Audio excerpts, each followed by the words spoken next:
I think I'm gonna hit it with more degreaser, but this is how it's gotten so far. You see the blue, which is fantastic. So it's getting there. All right, we'll come back later. All right, so this is good enough, I think, to start working on it. Actually, just noticed that the intake is painted Chrysler blue as well, but the header cleaned up okay. Definitely need some new paint, but yeah. Next thing is going to be actually working on it. So we'll see you then.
So, here comes a little bit of the history that I promised you, specifically 1970 to 1976 Mopar A body.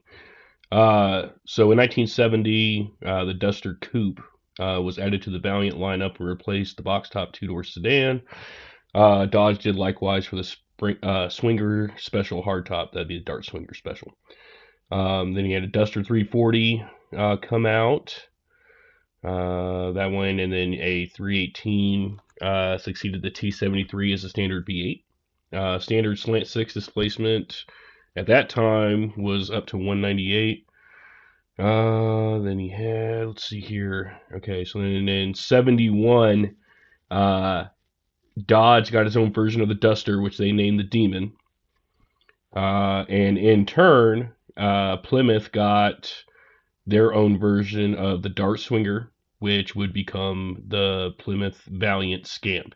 And like I said in the first episode, they chose Valiant because it was a known commodity to bring over instead of just calling it the Scamp. But in later years, they would drop the Valiant name and just call it the Plymouth Scamp. Okay. So then, the only thing that changed the following year was there was a new grille for the Dart Swinger and the Demon. Okay, 73, the Demon was renamed the Dart Sport due to basically protests of the Demon name by certain religious groups. Oh, what else did we get here? Is that the year? So then the 225 was introduced. 225 Slant 6 was introduced in 1974. And then I believe in 75 that was the only they only had the 225.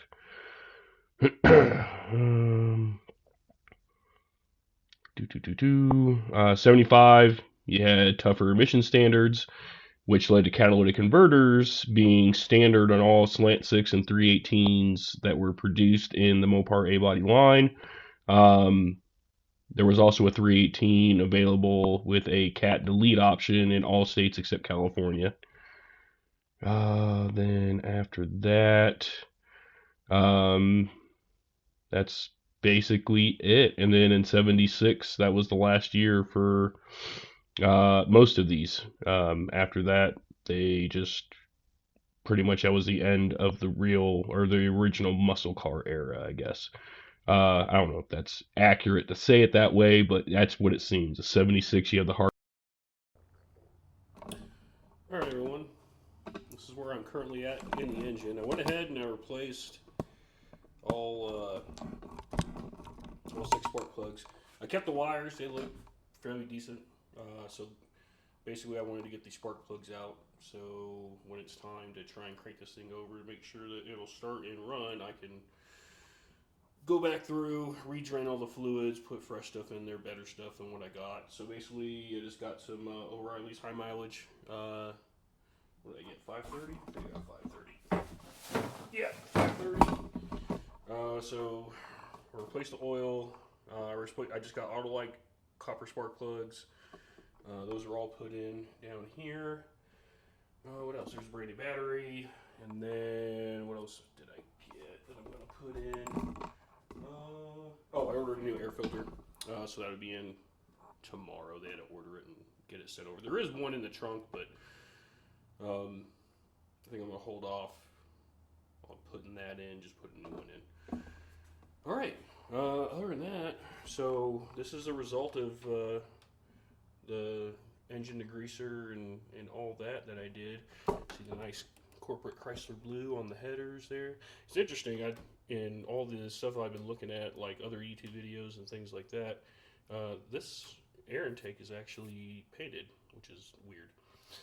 So it's got single barrel carburetor. In the book, I'm using the Haynes manual. It lists, 4 different single barrel carburetors, so I'm not sure which one it is. So I'm going to pull it and try to figure out which one it is. They all look slightly different, so I'm sure I'll be able to tell by the picture which one it is. Anyway, it's my first time working on a carburetor, so that'll be fun. Will give me a chance to learn some new skills, which is cool. So other than that, I do have to top off the brake fluid, but I'm not worried about brakes right now until I get it not driving, but starting and idling and all that, and making sure the engine runs. And then we'll deal with the transmission, make sure that's good to go. Then we'll tackle the brakes. All right. Anyway, got my work cut out for me. I'm gonna call it a night. That's pretty much all I wanted to get done. So I got the spark plugs done. I was gonna change the oil, but I had a dental procedure this morning, so my jaw is kind of aching a little bit. So I'm gonna take a break and probably tackle some more tomorrow. All right, here's what we're doing today. Let me turn this up. All right, we're gonna hook the alternator back up. I already got the spark plugs done. We're gonna hook up the battery. We're gonna see if this thing turns over.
Anybody want to guess what I left out that I just thought about?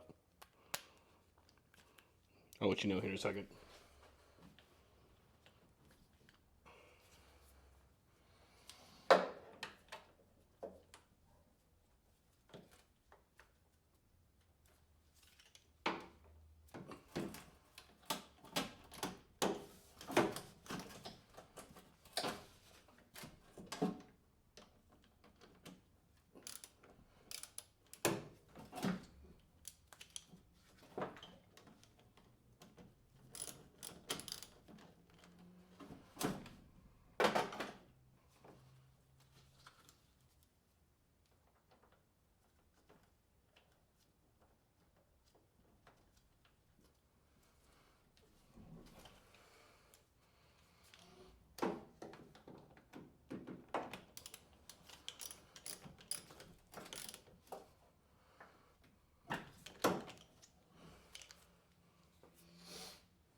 All right, here we go. Forgot the new filter. Probably don't need it yet, but you know what? I want it back together. I just want to see.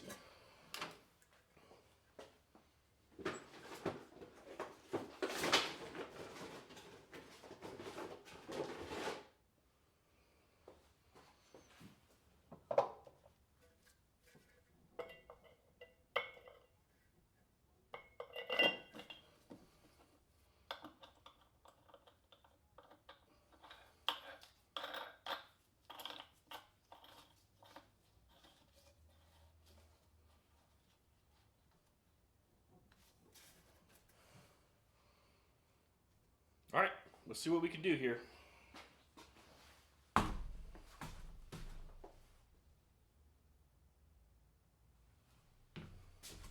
If it breaks, someone else is buying it.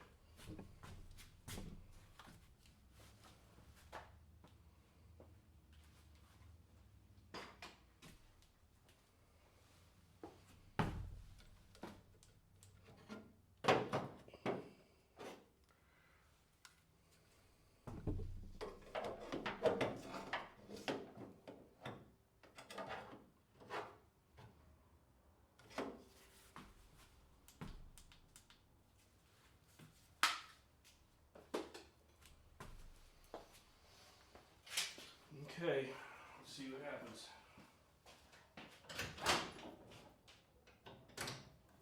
We got power.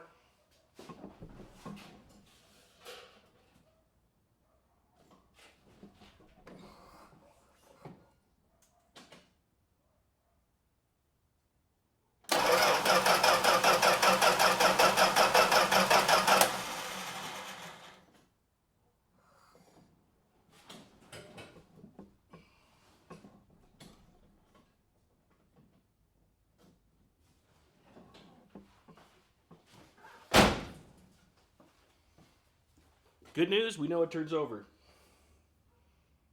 But out of fuel, obviously.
Oh, you don't have FaceTime. Okay, never mind.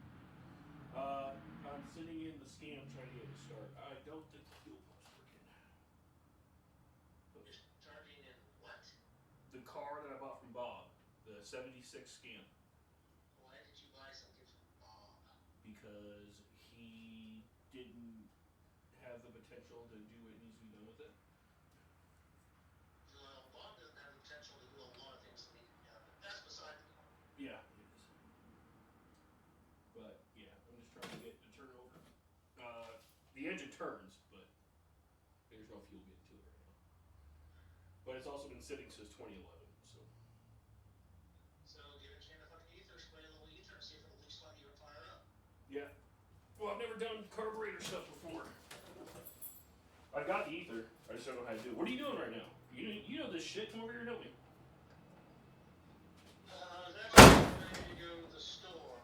So basically, you spray a couple pumps of ether in it and turn the ignition. So right into the carburetor, right? Right in the carburetor. Okay. All right. Just go, and then go see what it'll do. Okay. Well, I will try that. Yeah, I got the little can of ether sitting right here. Yeah, just do that real quick, and then let me listen to it. I'm gonna head to the store and I'll listen. And then the worst case scenario is I can kind of see how it sounds and what's going on. And Right. It may not be tonight, but I can always give you a hand this weekend or something for a little bit. That's fine.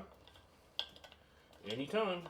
This is pretty much my winter project, so if I'm not doing anything else, I'll be out here messing with this fucker. Alright, let's see here. I'm going to take this air cleaner back off. I guess I don't have to take the whole thing off, right? I can just move it there.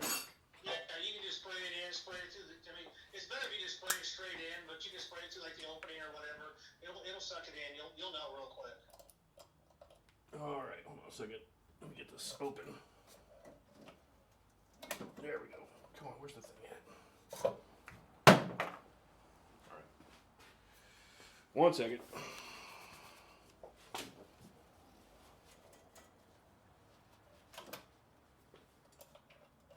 Float barely wants to open, but.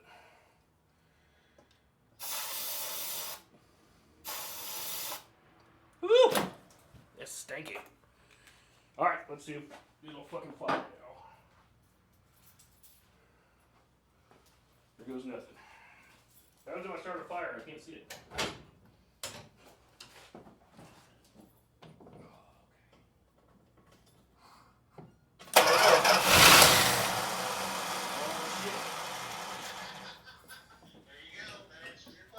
Alright, so it'll start.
Alright, so I got the upper radiator hose off.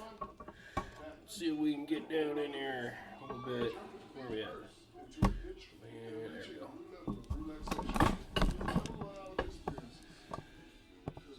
You can see all the way in that. It's pretty gross.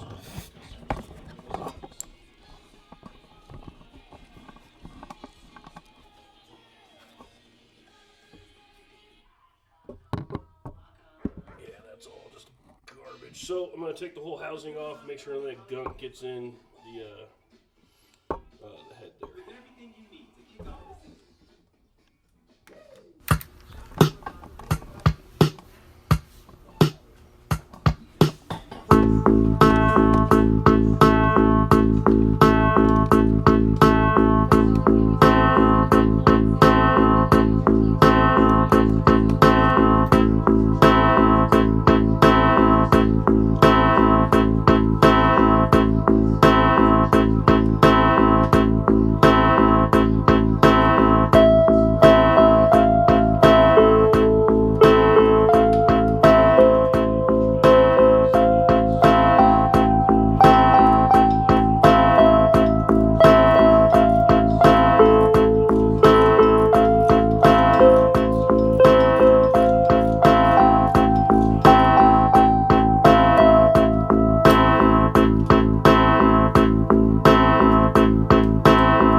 this good stuff.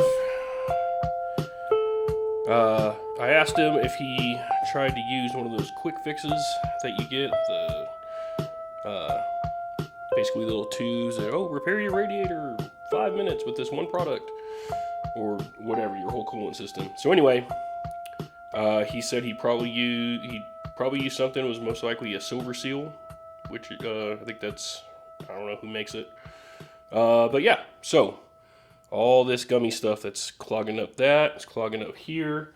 I ordered a new thermostat housing, but at this point, I saw some more of this stuff in the bottom radiator hose. In fact, let's see if we can show it on camera here. Yeah, it's kind of hard with a flashlight. All right. Anyway, let's see if I get this on camera here.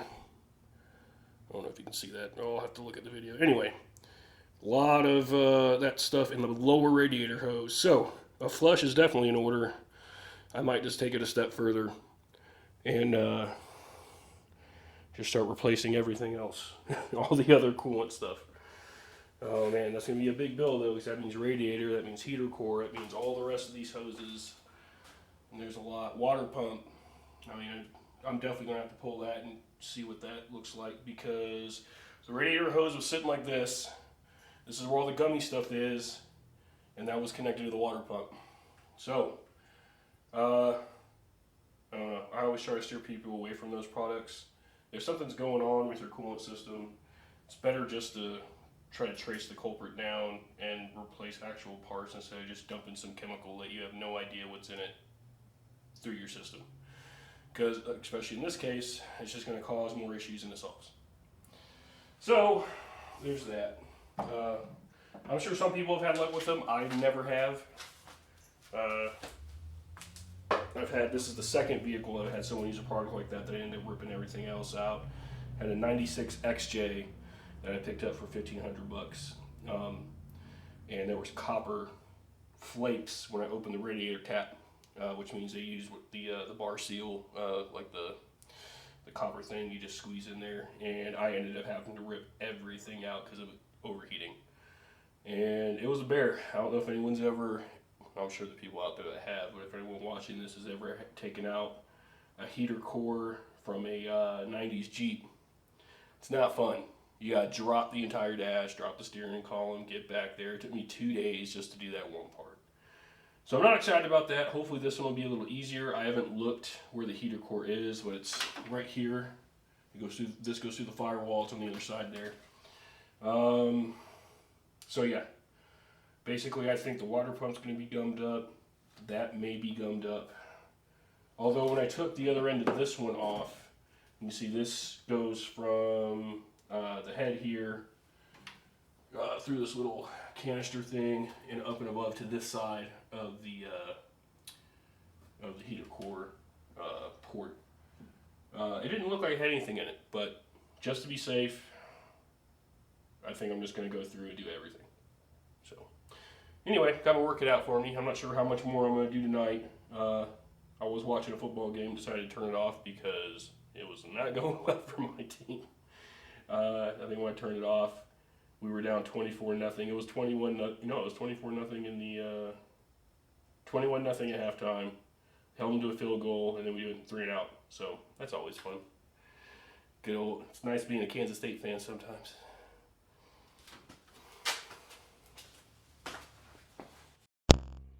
Will our heroes reunite to tackle the Engine Bay gremlins? Will Rich drown in non-edible gummies? Will Bob return to tell more tales of lost love and downtrodden Mopars? Tune in next week for the next exciting chapter of An Idiot, an Impact, and Bob.